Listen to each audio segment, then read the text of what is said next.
आए हुए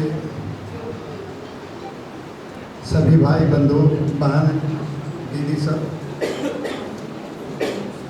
इस मंच में मंचासीन हमारे आदरणीय पीसी मुर्मू जी, भाई गिलेंसन डुमडुम जी, डॉक्टर रामचंद्र उरांव जी, उस्मा बिजुली जी, इंसान मुंडा जी और सर जो है सभी चेहरों से सभी कानून हमारे तरफ से आप सबों को जोहार, और स्पेशली आप लोग को जोहार कि आप लोग उस धरती और उस जमीन से आए हैं, दूर से आए हैं, अपने लिए आए हैं, समाज के लिए आए हैं।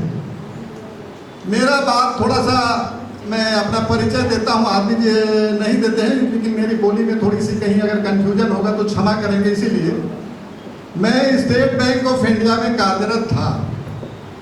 वहाँ पर ज्वाइन करने पर देखा बहुत सारे विसंगतियाँ होने लगी, तो स्टेट बैंक SC/ST कर्मचारी संघ हमने बनाया 1980 में।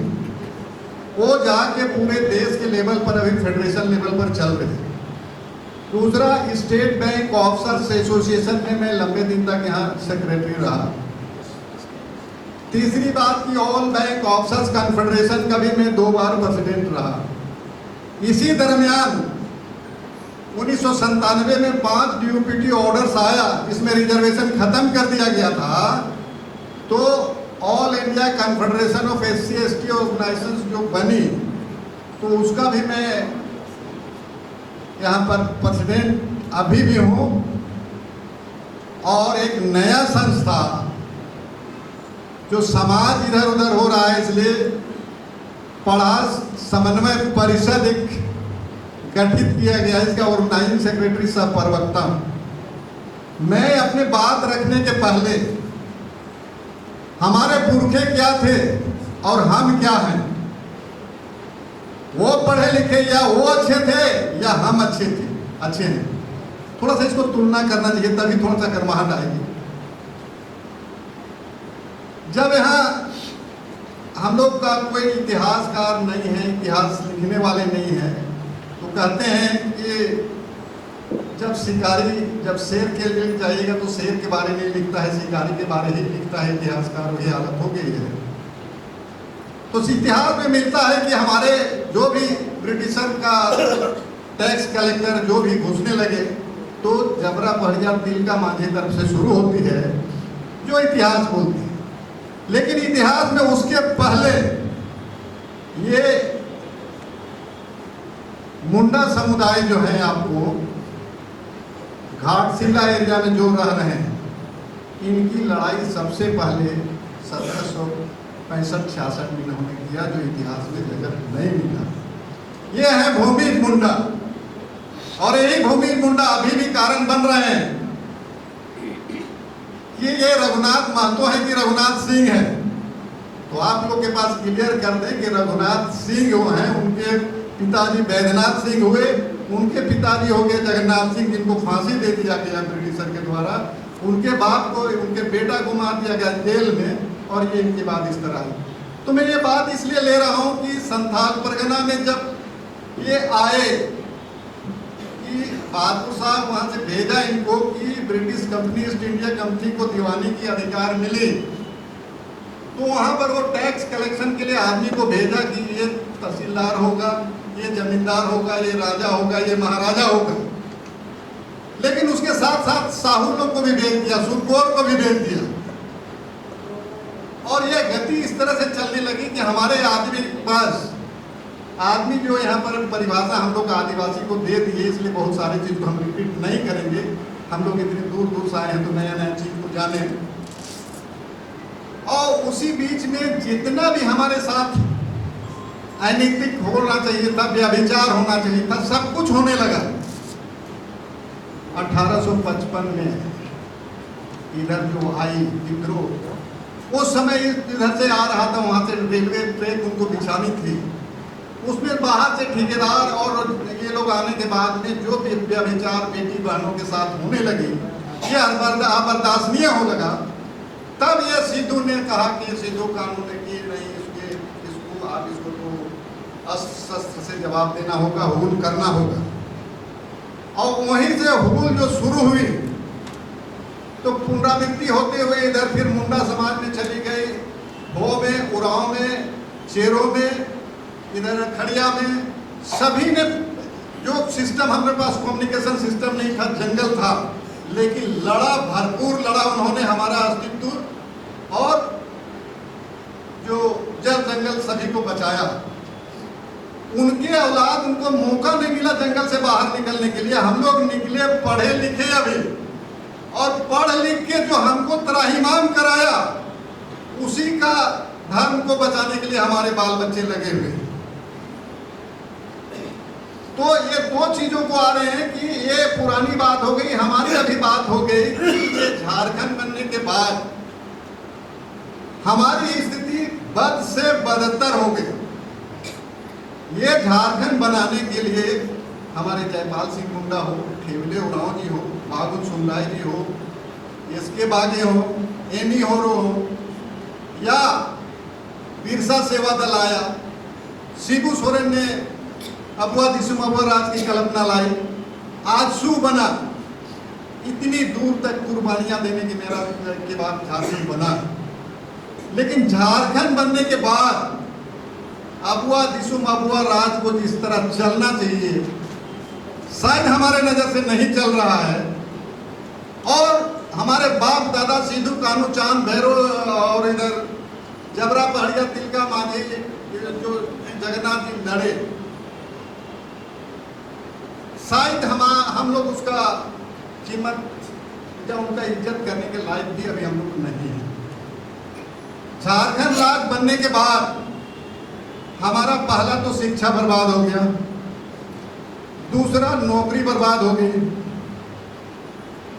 नौकरी प्राइवेट हो या सरकारी हो, तीसरा हमारी सेहत की हालत खराब है, चौथा हमारा जो जमीन CNT SPT एक्ट में कवर्ड है, जिसमें गलत नहीं हो सकता है, उसमें भी पूरे के पूरे छेद कर दिया गया। हमारे पास पलायन है, विस्थापन है, नशाखोरी है। ये तमाम चीजें आने के बाद हमको खोखला कर दिया। बाजार में जाते हैं तो आदिवासी कोई बोलता है तो लगता है कि हीन भावना जैसे लगता है। मैं रांची से हूँ, सुबह में मॉर्निंग वॉक मोराबादी मैदान में निकलता हूँ तो मेरी बहनें झाड़ू एकदम पहंगा जैसे लेके चल रही है रोड में कि रात भर जो गंदा पहुँच साफ करने के लिए मेरा एम्प्लीफिकेशन ये हो गया। तो ये दो चीज को रख हम आपके सामने इसलिए रखे, लास्ट में मैं बोलूंगा, मेरे लिए जो सब्जेक्ट दिया गया तो इसमें थोड़ा थोड़ा टच करेंगे कि आदरणीय डॉक्टर रामचंद्र उरांव ने भी बात को रखा और मैडम गिरुडीन ने भी रखा, इसलिए बहुत रिपीट नहीं करना चाहेंगे। इसमें पहला पॉइंट दिया कि आदिवासी कौन है। हम वो आदिवासी हैं जिनकी 60,000 से 70,000 साल तक से रहते हम इस भूमि पे रहते आ रहे हैं। इसमें है कि एस्ट्रो एशियाटिक ग्रुप जो आई, जिसमें कि मुंडा हो, संथाल या चेरो, बिरहोर और जो भी समुदाय के हैं, मैक्सिमम को वो रेस कवर करता है। द्रोणियन रेस आया जिसमें कि उरांव, पहाड़िया एंड गोड़ लोग को कवर करता है, और एक मंगोलियन रेस आया।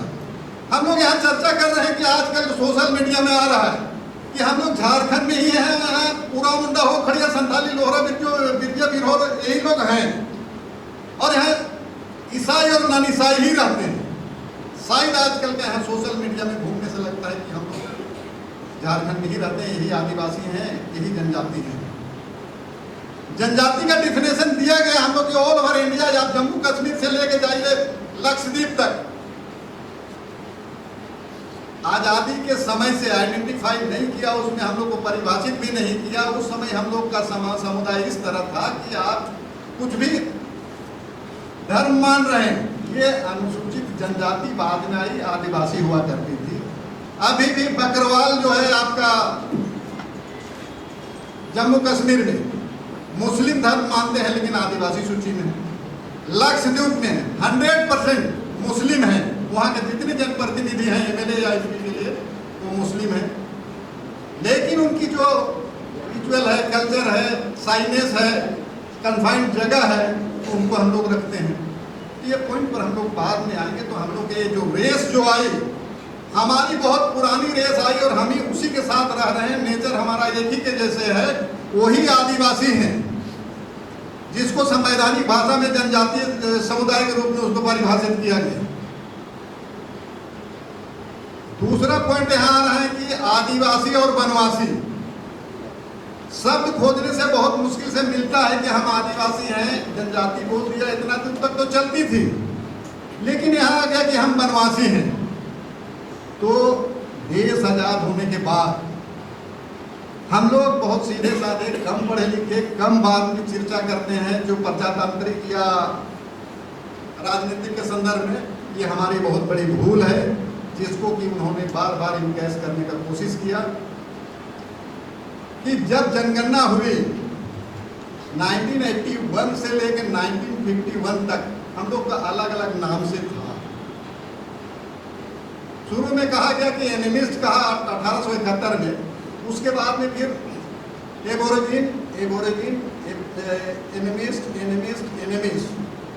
ट्राइबल रिलीजन, ट्राइब्स, और 1951 में शेड्यूल्ड ट्राइब्स, और 1961 में अदर्स, और 2021 में जो अभी चल रहा है कुछ नहीं। तो हम कहाँ चले गए? उलझा दिया गया आदिवासी, वनवासी, सरना सनातन, सरना ईसाई। अरे सरना इस्लाम भी बोलो भाई, उसको काहे छोड़ दे लो? सरना बौद्ध भी बोल दो, सरना जैन भी बोल दो, हम एक्सेप्टेबल है। इसका दूरगामी परिणाम एक ही है कि मैंने इनका विरोध तो क्या बोले, उनको सजेस्ट किया कि जो 1871 से 1951 तक जो आई, उसी में से कोई कोड एलोट कर दीजिए। मैंने महारजिस्ट्रार से रिक्वेस्ट किया है, लेकिन वो पेपर फाइल में घूम रही है। तो इसमें हो गए कि अभी ईसाई हो या नन ईसाई हो या हिंदू हो, जनगणना में यदि आदिवासी नहीं रहेगा तो फिर हम अलग अलग धर्म कैसे मानेंगे? पहले तो हमको आदिवासी रहेंगे, उसके बाद ही कोई धर्म में जाएंगे। अगर हमको हिंदू कॉलम में डाल दिया तो वहाँ तो वर्ण व्यवस्था है, वर्ण व्यवस्था में हम 7वां नंबर में आ जाएंगे। यहाँ हम पहला नंबर में हैं, दूसरा नंबर में हैं, या सभी धर्म मानने की छूट है, लेकिन पहले हम आदिवासी होंगे, उसके बाद ही धर्म में बांटेंगे। तो आदिवासी को ही यहाँ कम कर दे रहे हैं, अभी तो दे नहीं रहे। मैंने सेंसस का भी जो प्रपत्र बनी है उसको देख रहे थे, तो उसमें किसी तरह से अभी 6 बोलते हैं कि हिंदू, मुस्लिम, सिख, ईसाई, बौद्ध, जैन, इस तरह से नहीं मिल के अभी आप अपना जाति लिखेंगे, उसके बाद धर्म लिखेंगे, इसलिए आ रही है। लेकिन ये रफ ड्राफ्ट है। अगर आदिवासी कॉलम हटा दिया तो एक चीज है आपके लिए, संविधान खत्म हो गई। संविधान ही आपको जनजाति बनाया है और सभी धर्म को मानने के लिए फ्री किया है। तो पहला काम तो हम लोग को उसको देखना होगा कि क्या करना है उसको। हम आदिवासी हैं, वनवासी नहीं है। एक वर्ड मिलता है, बहुत पढ़ते रहते हैं हमारे गलत डूंगू साहब, ये फॉरेस्ट राइट एक्ट 2006 आया, उसमें एक वर्ड यूज करता है कि tribal and other traditional forest dwellers, जनजाति और अन्य वनवासी या वन में रहने वाले, वही जगह वनवासी शब्द निकला है। ये 1951 की जब जनगणना हुई तो हिंदू धर्म की संख्या कम नजर आई।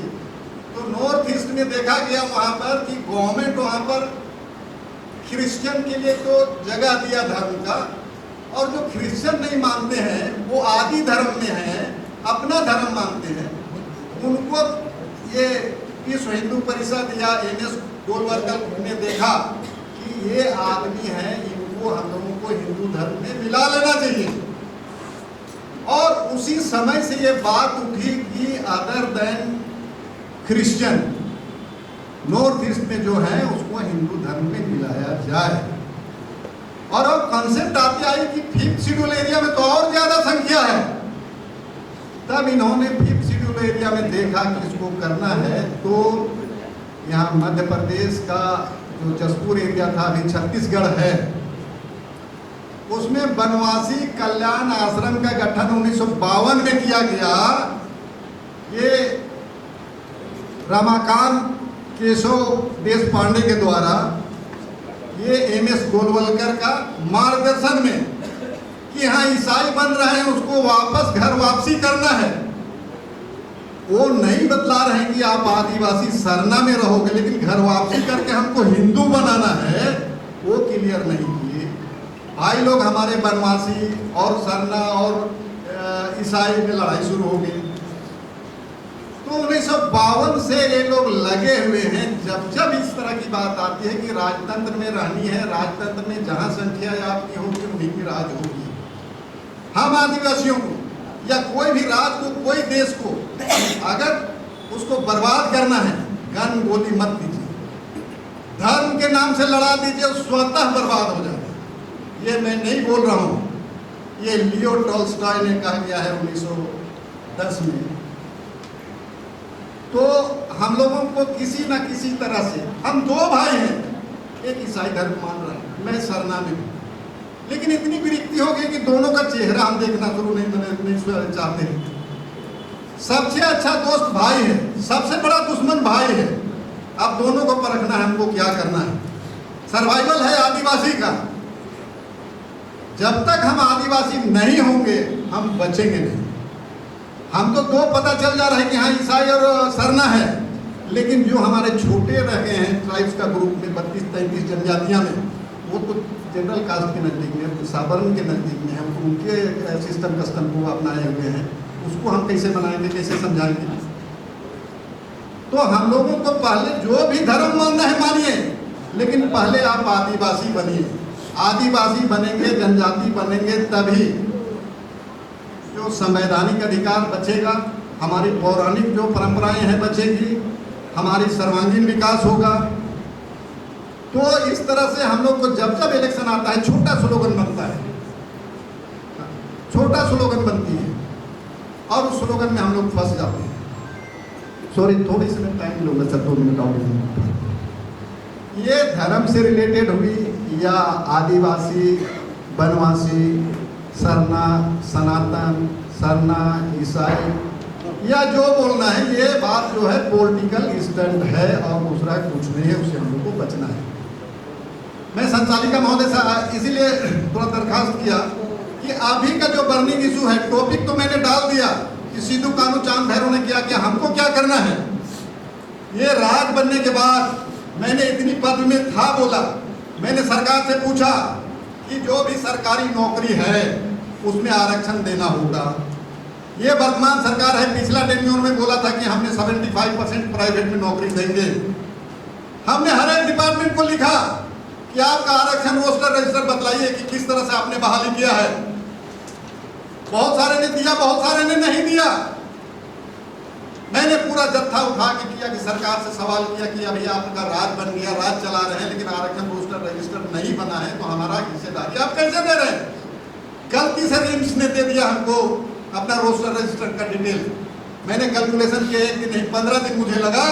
एक जनरेशन 88 आदमी का नौकरी दूसरे कोई किया, रिटायर हो गए, फिर दूसरे का वैकेंसी निकाला था 2016 में, ए ग्रेड नर्स का, वो पकड़ में आया। लड़ने के बाद उसको दिया गया। एक कमेटी रिम्स बनाई, एक committee health department government of Jharkhand ने बनाया। देखा कि इनका कैलकुलेशन सही है, इनको देना होगा, सैंक्शन दिया, 88 पोस्ट आपको निकला है। ना बिजली बोर्ड में है, ना रांची यूनिवर्सिटी में है, ना बिरसा एग्रीकल्चर यूनिवर्सिटी में, ना बीआईटी सिंदरी में है, और ना खादी ग्राम बोर्ड में है। तो भाई कैसे नौकरी दे रहे हो, क्या कर रहे हो। मेरी आदमी, मेरा सरकार, मेरा रोस्टर रजिस्टर, मेरा शेयर नहीं है, तो कैसे अपवादी सुनो को सरकार। मैं एक सरकार को नहीं बोल रहा हूँ, जो 2000 से सरकार बनी है अभी सब सोए हुए। तो हमारा अधिकार अपने लेना पड़ेगा। दूसरा, अभी यहाँ पर सिपाहियों की बहाली हुई, सिपाहियों की प्रमोशन हुई हवलदार में। 114 जो हमारे आदमी को होना था हो गया। आपको जनरल कास्ट का जो है उनका हमने विरोध किया कि कैसे किया, आप इसको बतलाइए। सबको कर दिया, आगे निर्मित हो गया, चला गया। लेकिन उसके बाद में हमने उसको प्रोग्रेस किया, डीजीपी से, होम सेक्रेटरी से 114 को कॉलअप किया, बुलाया वापस, और 114 SC ST को। तो दिक्कत ये है, अभी भाई लोग बोल रहे हैं हम लोग थाना जाने के लिए सिपाही से ही ढाकते हैं। यहाँ 54 DSP का भी बहाली हुआ। जिसमें पहली बार हमारी लड़ाई मैं बोलूंगा कि 2020 से लड़ रहे थे, 27 SC/ST को अनरिजर्व पोस्ट में प्रमोशन मिला। लोग बोलते हैं कि हमने किया, चाहे प्रोविजन था दिया। जब प्रोविजन था भैया, कहाँ 2022 तक 2000 से सोए हुए थे। मेरे किसी को शिकायत नहीं करनी है, एक जगह एकजुट होइए, एक दूसरे से शेयर करिए और अलग अलग मत रहिए, एकजुट होइए। और जो आपका अधिकार छीन रहा है, उस अधिकार को छीन के आप लीजिए। अलग थलग रहने वाला समाज किसी को नेतृत्व नहीं बना सकता है, लेकिन आपस में लड़ के दूसरे को तो बना देता है। और हम लोग की स्थिति आदिवासी का वही है। हम लोग इतने हैं, गुमला में लगभग 69% है, 70% लोहरदगा में है, खूंटी में 73% लगभग पॉपुलेशन ट्राइबल का है। ना MLA सुनता है, ना मंत्री सुनता है, ना सिर्फ मुखिया सुनता है, कोई नहीं सुनते हैं। हम चुने का है के लिए, जब चुने हैं तो हमको अधिकार होना चाहिए उससे सवाल करने के लिए। और जो भी जहां से आए हैं, हर एक का MLA MP जो या मुखिया है या जो भी है जिला परिषद, सवाल करिए। संवाद से संवाद बनता है। दुनिया में कोई ऐसे प्रॉब्लम नहीं है जो जिसका रेक्टिफिकेशन नहीं हो सकता है, लेकिन रखने का ढंग अलग अलग होते हैं, तो अलग अलग ढंग रखेंगे। तीसरी बात बोले थे इन्होंने कि ये धर्मांतरण वाला ये क्लियर कर दिए डॉक्टर रामचंद्र सर, इसलिए उस पर मैं नहीं जाना चाहूँगा कि कोई भी धर्म माने, आप ट्राइबल ही रहेंगे, अनुसूचित जनजाति रहेंगे, लेकिन आदिवासी बनना आपको जरूरी है। उसके बाद अपने अपनी फेथ जहाँ है उसमें आगे बढ़िए, कोई दिक्कत नहीं है। लेकिन हम लोग आदिवासी नहीं बनेंगे तो बचेंगे नहीं। मैंने बहुत बारीकी से देखा है ना, बहुत बारीकी से लड़ भी रहे हैं। अभी ये जो पिछली सरकार थी, 1 किलो का मैंने पूरा RTI निकाल के कहाँ कहाँ नौकरी में गड़बड़ियाँ हैं दिया, MLA को दिया, कैबिनेट मिनिस्टर को दिया। अभी पोजीशन ये हो गई कि इनको भी मैंने 5/3/2026 को दिया। विधानसभा अध्यक्ष के पास चिट्ठी लगी हुई, हमने ज़्यादा नहीं मांगा। हमने मांगा सिंपली कि आप आरक्षण रोस्टर रजिस्टर बनवा दीजिए, हमारा जो शेयर हो, चाहे जिनका शेयर है उनको दीजिए। OBC के लिए डिमांड किए कि OBC की संख्या यहाँ ज़्यादा है, जितनी संख्या वहाँ उतना OBC को दीजिए। लेकिन अभी तक पेंडिंग पड़ा हुआ है। आप लोग आए हैं, आत्ममंथन करिएगा, समय अभाव है और हम लोग बैठेंगे। जब तक न्याय नहीं मिलता है, न्याय लेना पड़ता है, तो हम लोग को न्याय लेना पड़ेगा। और ये जो धर्म लोग खेल रहा है उससे ऊपर उठ जाइए, ऊपर उठ जाइए। हम लोग को हर एक जगह सफलता मिलेगी। अभी आदिवासी समुदाय झारखंड में 365 दिन लड़ते हैं, एक भी रिजल्ट नहीं दे पाते हैं। मारवाड़ी एक दिन भी नहीं लड़ता है और सभी फायदा ले लेते हैं। तो कम से कम हम लोग एक तो लड़े और कम से कम वो फायदा को ले ले, उस तरह से रास्ता चुने, तभी सर्वाइवल होगी। मैं आज के ऑर्गेनाइजर जो हो गए, आदिवासी फाइटर्स ग्रुप हो गया, PGSS और एक्सरसाइज है, आप सबों को तहे दिल से मैंने आभार कि आप हमारी बात को, हमारी पीड़ा को रखने का मौका दिया। अगर मेरा पीड़ा, आप लोग का अगर पीड़ा बनती है तो शायद यहीं से गंगा बहेगी, यहीं से धारा निकलेगा। इसलिए कोशिश करिएगा। हर में दम है, हर कोई कर सकते हैं। कलेक्शन डुमडुम कर रहे हैं वो नहीं, आप भी कलेक्शन डुमडुम। सभी कोई अपना सोचिए। अगर मान लीजिए कोई जंगल में है, हमको छोड़ दिया गया, हाथी आ रहा है, अब बचना है, हम क्या करेंगे? भागेंगे, ऊपर भागेंगे, नीचे भागेंगे, पेड़ में चढ़ेंगे, क्या करेंगे? हमको डिसीजन लेना है। तो अभी आदिवासियों के लिए ये स्थिति आ गई है, इसलिए कैसे आदिवासी बचेगा, हर कोई आप लोग सोचिए और अपना निर्णय लीजिएगा। एक दूसरे को सहायता करिएगा, सपोर्ट करिएगा, शेयर करिएगा। इन्हीं सब के साथ मैं अपने सबको विराम देता हूँ। सबों को पुनः जोहार।